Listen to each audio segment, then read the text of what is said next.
Welcome everybody back to my channel at Big Steve MCFC. Welcome to the Leicester City match preview, and I am pleased to announce I've got a special guest with me today. Been after him coming on my channel for a while. Lee Chappie, how are you, mate? Yeah, thanks for having me, Big Steve. You know what? Before we start, I gotta say, brilliant content what you guys are doing on the Big Six. Full of banter, and hopefully I can maybe slide in on a few shows. The chemistry you boys got is off the chart. So great bit of banter, and just keep it up. Brilliant. Oh, thanks, mate. Yeah, definitely. Listen, we've spoke about getting you on the channel, and I'm sure in the new year, Turkish will get you in there and get you on there, talking everything about Leicester. Yeah, man. Good. Well, listen, Leicester City, Manchester City, Boxing Day. It's a big fixture. It's a tough fixture for us as well. You know what I mean? People this season, especially, are sleeping on Leicester a little bit. I think last season they were all guns blazing. They were flying. You made some great additions pre-season, and people were on, especially on the Big Six show, were talking about Leicester maybe going one step ahead and maybe challenging for that top three, top two this year.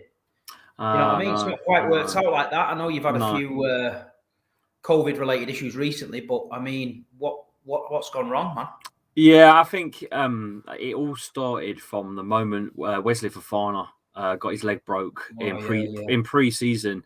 I think that pretty much sums up the start of your season, really. And it did. Ricardo Pereira returned from an ACL injury, but unfortunately it wasn't right when he come back. And then he's pulled another injury. I think we've riddled with injuries our club for the last few years. I've spoke to this before with a few different channels now. Over the last 3 years, we've had something ridiculous. There's a graphic going around on Twitter. It shows you every player that's lost games. It's over 300 games between them all in the last 3 years. Wow. It's disgusting, mate. And for Fofana, what a season he had last season as well. And he was like, that was a big kick in the teeth. I was thinking, like, Leicester's just got the season set. You know what I mean? And you're thinking to yourself, they're looking good all over the park. And then all of a sudden, someone like that, massive. And I mean, then he had to go out in the market. He had to sign. Did he sign? Who did he sign? Done. We've brought in two players that we drummed 9-0 2 years ago. We brought in Vestergaard and Ryan Bertrand. I mean, I don't even. It's as bad as when we brought in what's his name from Wolves on loan, Ryan Bennett, because we had no one at the back anywhere. Because Ricardo done his ACL in, we had to pull someone in, so we pulled him in. It's like, what are we doing? I don't know. I'm going to struggle to actually predict you a lineup, to be honest with you, because I don't know who's fit. It's looking it's looking doubtful that Soyuncu is going to be ready. I've seen him training, but I don't know if he's actually going to be match fit. Johnny Evans, the same problem. Daniel Amate off with COVID as it stands. I don't know if he'll be back or not. The list goes on. We've got no centre backs. We're playing Ndidi at centre back. Yeah, it's not ideal, man. It's not ideal, like, especially when you come into the Etihad at the minute. There's a few teams who've had the souls ripped out of the Etihad. I know. Leeds got it for 7. You know what I mean? Arsenal bid it for 5. Yep. But then you've got the other side of the coin where Wolves came, dug in, just narrowly got beat 1-0. Southampton got a point, and Crystal Palace got 3 points there. So looking at them results, do you think Leicester can turn up on Boxing Day and maybe get something?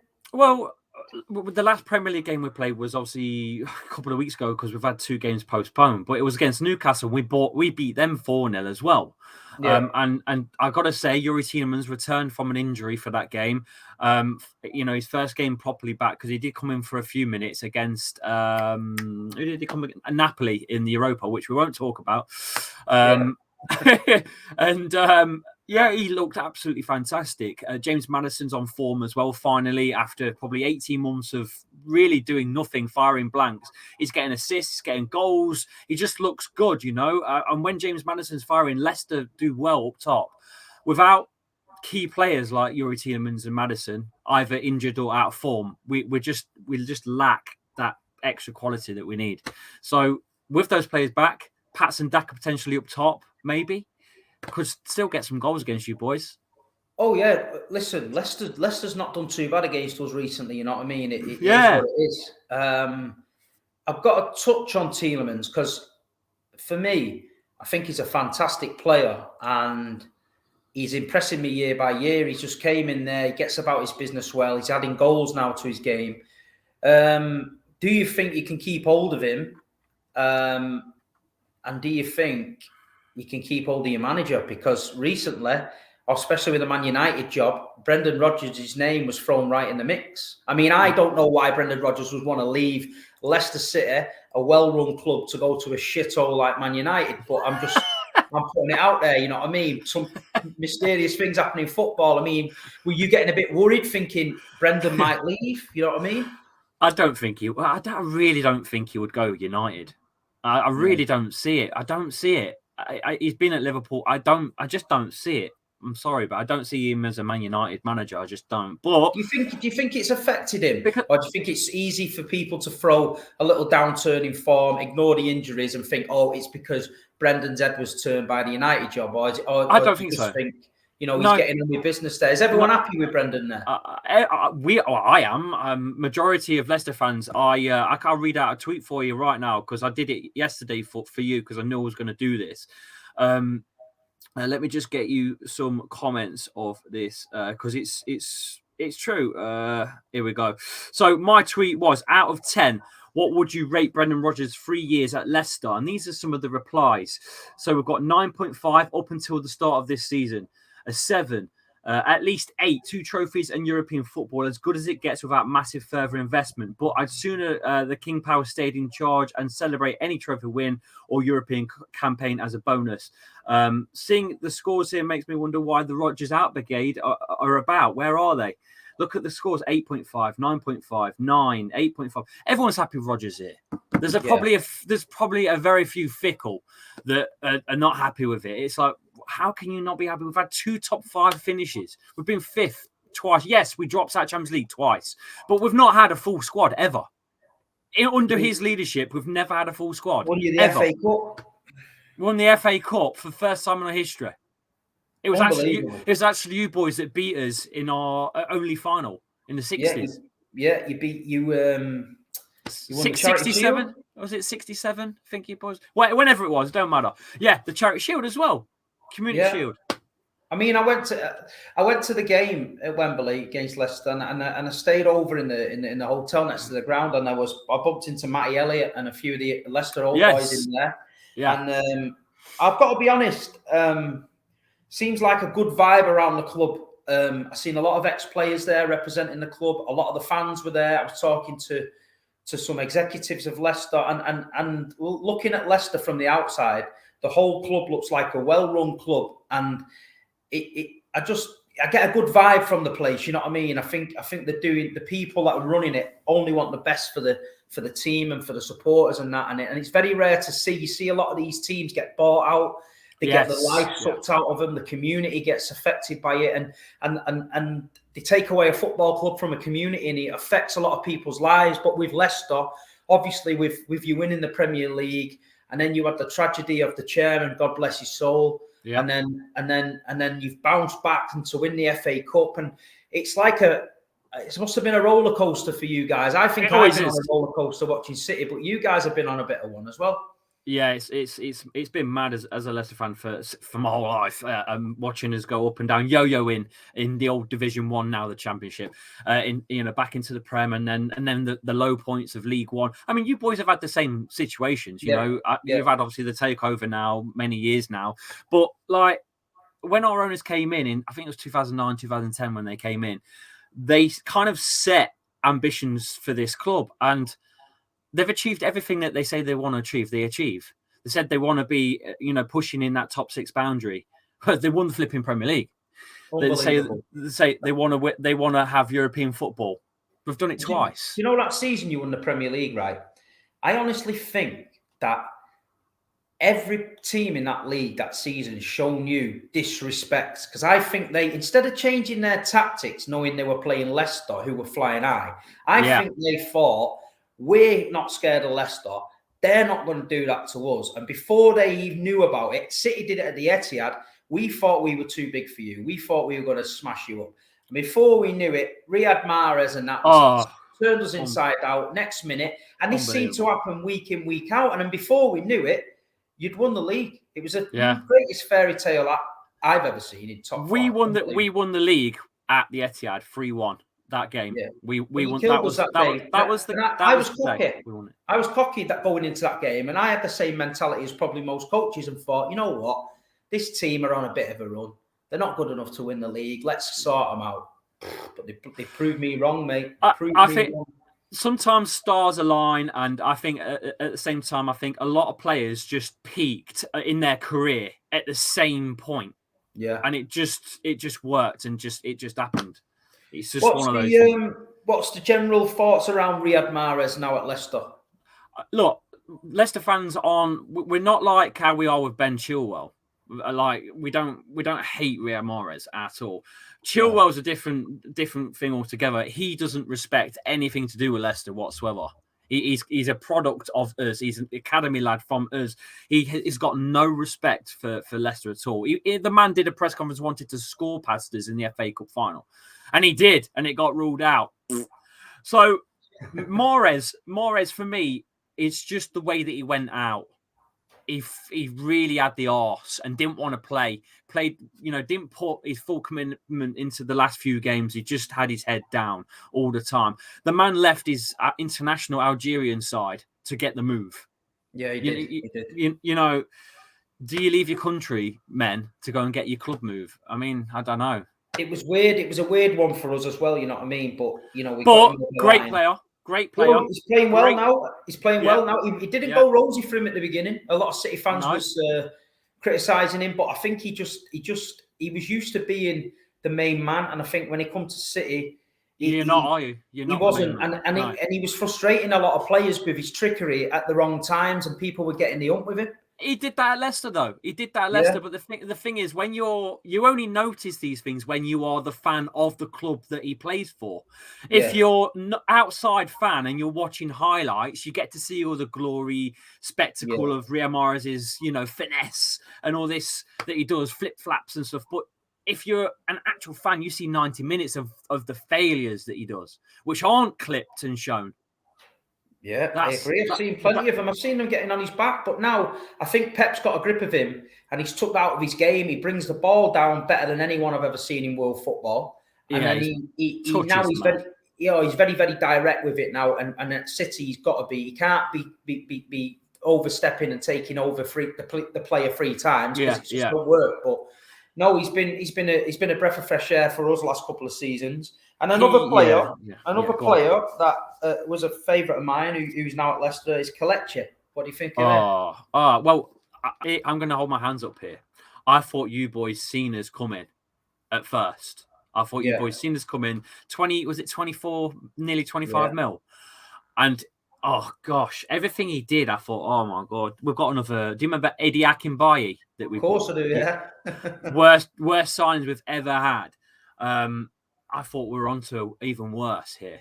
But he shut me up last season, I tell you. As soon as Vardy had that operation, he had an operation. Hello, media. Vardy had an operation last season. That's why he wasn't as good as he normally is. They won't tell you because we're not a big 6 side, you see. And Kelechi Iheanacho steps in, and my God, it looked great. And I think he works in a pair better than a lone striker. Definitely. I think Nacho would be the perfect fit next to Patson Daka, for sure. Well, he came in at City and he was a bit of a. We tried to keep him a secret because there was time. I think something happened and we couldn't really sign him. And I think City sent him somewhere miles away, like America, and he was out there until he could we could sign him. We signed him, and we knew he had goals in him. He used to tear up the under 23s like you've never seen. And then I think what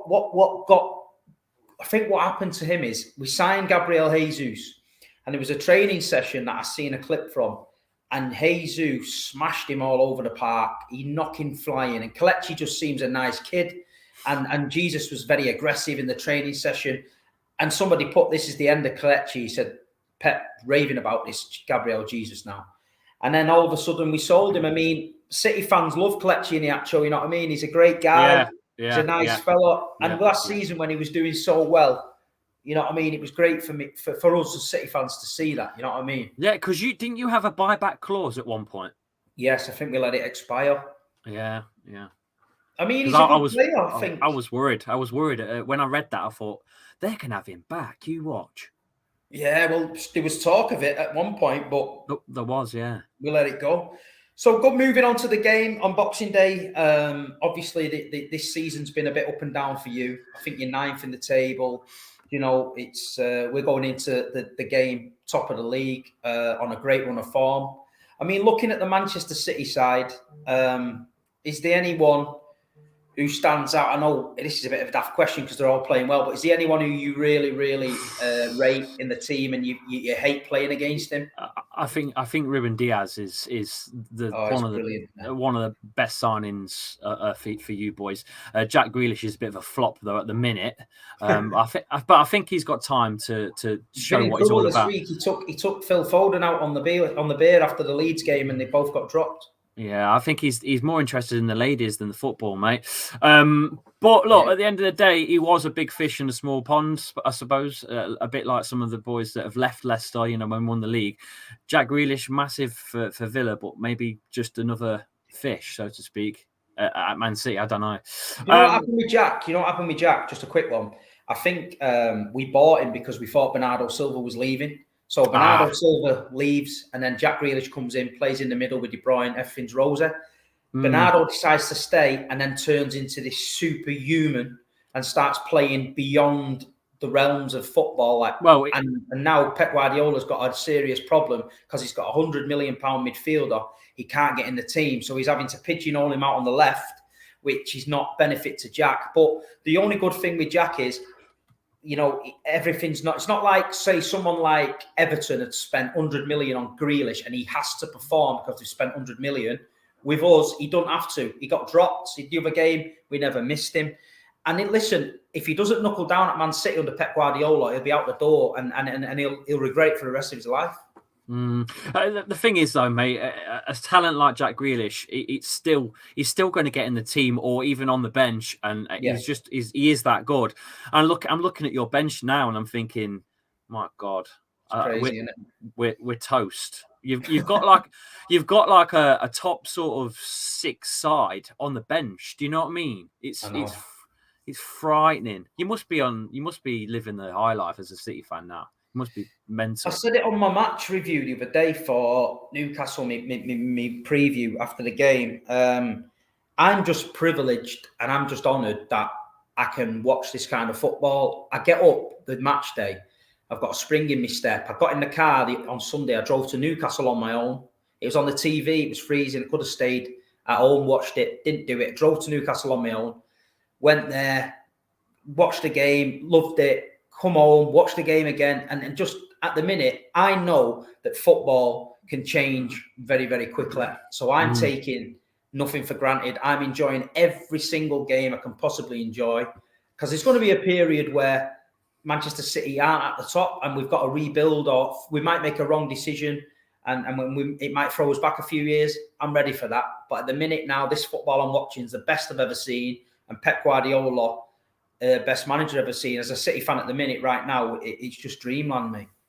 Do you not, because you're kind of the same kind of style of club as us, you've gone from like that yo-yoing sort of stuff to you're an elite team now. We're still, I think, trying to establish ourselves as an elite team. I don't think we're quite there yet, but I think we are an established Premier League side. I don't think we're going to go anywhere anytime soon. No. But don't you miss? Do you sort of miss maybe the older days though, or not? To be honest, in a different way. No, this is a question that comes up a lot on the concourse, in the boozer. There's a lot of the older guys who say they miss it. But do you know what? I think it's different. When years ago, we were the team that everybody sort of liked because we were in the shadow of Man United. We were getting 30,000 at home in Division 2. We used to go all over the country watching them, and people used to feel sorry for Man City because we always used to cock it up. So they used to say, City fans have got great support and, you know, we feel sorry for them. But now we've got the money, we've got the infrastructure, we've now built a football club. We've built not just come in, spent a load of money, we've built a structure, a football club, a City group, and with that comes pressure. And it's different now because Manchester City are expected to win every game. So when you go to the game, the pressure's on and it's make or break for us on the weekend. If we lose, we're getting ripped apart all over and it's hard to take. But in the olden days, it was like win, lose or draw. We're on the piss. We don't care. We're having a good time. We're Man City. One day we'll get there. And it's be careful what you wish for, because I remember in Division 2, a lot of people were praying for these days. And there's a lot of people now saying they like the olden days. That's bullshit. You're in football to win games, to watch great football and to win trophies. And we're doing that now. Yeah. So going to get beat off Lincoln City, Macclesfield Town, York, which we've all done, let me tell you, they're not good days. The away days were better. The crack in Division 2 was better. Going to the mad grounds and all that was a buzz. But for a footballing man and as a Manchester City fan, I'd rather be where we are now. There you go. No, mate, it's good. I couldn't agree more. So Ruben Diaz, you rate Diaz and Grealish. Obviously, you mentioned Grealish. Big time. Bernardo Silva at the minute, he's on another level, and Raheem Sterling's hit a little bit of form. Yeah. And there was some rumours about Sterling leaving, right? Yeah, well, I mean, is that still a thing? Is that still a thing? Well, what is it? We haven't got a striker yet. We're playing the false nine, so we do need one. So what my point of view was at the beginning of the season, we're absolutely stacked high with left-sided players where Sterling's playing. We've got Foden, we've got Grealish, we've got Bernardo if we need him, Mahrez if we need him, and Sterling. So said, you need a striker. You're top of the league, mate. I know, but we need one, because there's them games where you need a striker to just look at Liverpool, for example. They played Wolves. They couldn't get through. They throw Divock Origi on and they launch it at him and they got the win. And there's games this season where we needed that and we haven't got it. But so my argument with Sterling was, look, if he wants to leave, if we can sell Raheem Sterling for 80, 90, 100 million and bring in, say, Haaland, I think that's great business. If we can't bring in a quality striker, then keep Raheem Sterling. But I don't want him to leave. I'm not saying that. But I'm just saying, if he was to leave and we replaced him with a striker, I think the striker position is more important than Raheem Sterling at the minute. Yeah, it was a weird one, during the summer, because obviously the world was talking about Harry Kane coming to you boys. That's what everyone was talking about. And then with a click of a finger, Jack Grealish had signed. So that weren't the signing that you needed, really. But like you say, if Silva was looking like he was leaving, I understand. But I understand you do need a striker, but right now you're doing it without one. Yeah, we just scored 4 against Newcastle and 7 against Leeds. We just wiped the goal difference out. Can you just make a promise that if Patson Daka keeps scoring in every game that he plays in, that you don't sign him next season, please? Because United might go for him, because in the Red Bull Leipzig guys there now, so I think they might go for him. But no, listen, Leicester's always a tough game for us. We always, you've got results at the Etihad before, so many a time. I'm not taking it for granted. I just think the way we're on at the minute, the run we're on at the minute, we're kind of unstoppable. And we've just got to keep ticking along. We've got you on Boxing Day, then we've got Brentford in between, and then we've got Arsenal. So for us, we've just got to make sure we come out of Christmas top of the shop. You know what I mean? Liverpool's on our coattails, Chelsea's tailing off. But obviously, you'll be looking to get some points on the board. You've had a bit of a break, but like you say, you've had this COVID, so you don't know who's going to play. I couldn't even tell you. I think I've probably got the last team that we had on screen for you. I'll try to see if I can get it for you. One sec. Lineups. I think that was the last. Was that the last team that we set up? Yeah, it was. So that was the last team that we set up. We had Schmeichel, Luke Thomas, Castagna, Soyuncu, Johnny Evans at the back, with Ndidi, Tielemans in the middle, Barnes, Maddison left and right, with Kieran Dewsbury Hall as a cam and Daka up top. And we had academy lads. I've even got pictures of them on the bench. But those players have dropped like flies, because that was the last game against Newcastle. Since then, we've had obviously more COVID restricted, players that have gone out, and that Johnny Evans, Soyuncu both got injured. I have no idea who we're going to play. No idea who's fit, who's going to be available. I've got literally no idea, mate. Couldn't even tell you. Well, it's going to be a very interesting game. So to wrap it up then, I'm going to ask you, for your match prediction. Give the Leicester fans some hope. They're looking at Lee Chappie and thinking, Lee, come on, man, tell us it's going to be all right for Christmas. Look, the season started quite woeful, and I've predicted that we're going to end up ending in the top 4. Instead of being in the top 4 all the way through the season and dropping out, we're going to be struggling all the way through the season and somehow miraculously end up in top 4 in the last game of the season. So I'm going to go for Leicester to get a point. I'm going to go for a 1-1 draw. I will take a draw in a heartbeat at the Etihad, especially with you boys the way you're playing. I'd take a draw. Yeah, 100%. I'd take a draw. I'm gonna say that Man City get the job done. I think we're just on that run that I always talk about in the Big Six, where we're getting our rhythm going. Yeah. And I'm gonna say Manchester City. Be nice. 3, Leicester 0. Wow. I tried my best. I could have said 7. I could have said 6, but I'm going to say 3. I'm just glad it's Boxing Day and not before, because it'll ruin my Christmas. I mean, we've not had some good results on Boxing Day. I tell you, I think we got obliterated by Liverpool down here, about 4 or 5-0, if I remember right. So Boxing Day I'm not looking forward to it. I'm not going to lie. No, listen. I'm sure it'll be a great game of football. I've got a lot of respect for Leicester City, the fans, the owners, and the players. You know what I mean? They're a well-run club. And listen, mate, thanks for joining me on my channel. I'm not as active as most people. I like to do the odd video, but I like to make it quality. You know what I mean? Yeah. Well, mate, it's cool, man. My little daughter's just come in. Oh, never mind. Yeah, I'm the same. I've got one at home. The mad Christmas time, happy. Yeah, man. But no, thanks for having me on. You crack on with your content as well. Mate, just keep doing it. Just keep doing your thing. No, I appreciate it, mate. Thanks for the support. I wish you and the family all the best for Christmas. Yeah, man. And yourself. Have a good one. And we'll touch base on Boxing Day. Oh, I'm done. Cheers, mate. Thanks a lot, pal. Take it easy. Bye, mate. Bye. Hello.